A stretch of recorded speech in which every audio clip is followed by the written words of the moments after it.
Hey everybody, No Guts, No Glory here. How's everyone doing? I hope everyone is doing well. I apologize that I am a day late on picking the winner for my hidden giveaway that I had for the bath bombs, but I was just not feeling well yesterday. So, we're going to do it today.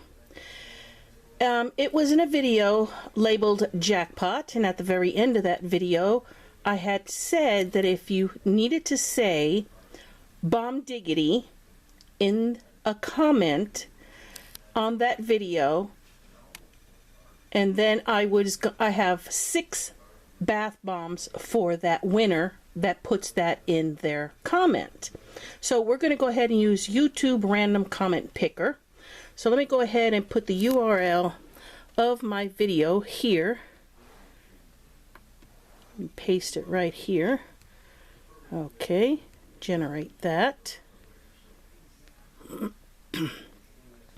And there were 447 comments. So let's go down here now and hit the start button. Good luck, everybody.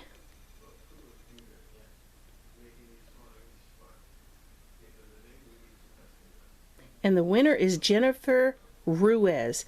And it says, her comment says, "Great haul, bomb diggity. Now I have to go to the Dollar Tree." So congratulations, Jennifer. You have 48 hours. Today is Saturday the 16th, and you have until Monday at midnight on the 18th to get with me with your information, your address, so that I can mail those out to you. My email address is in the description box beneath each and every one of my videos, so email me with your address so that I can get that out to you. Alright guys, remember to always watch my videos because you never know when I'm going to have another giveaway. I have them hidden, I do not announce them. So, alright guys, we'll see you in the next one. Remember to always let go, let God. No guts, no glory. God bless each and every one of you, and thank you for entering. Bye.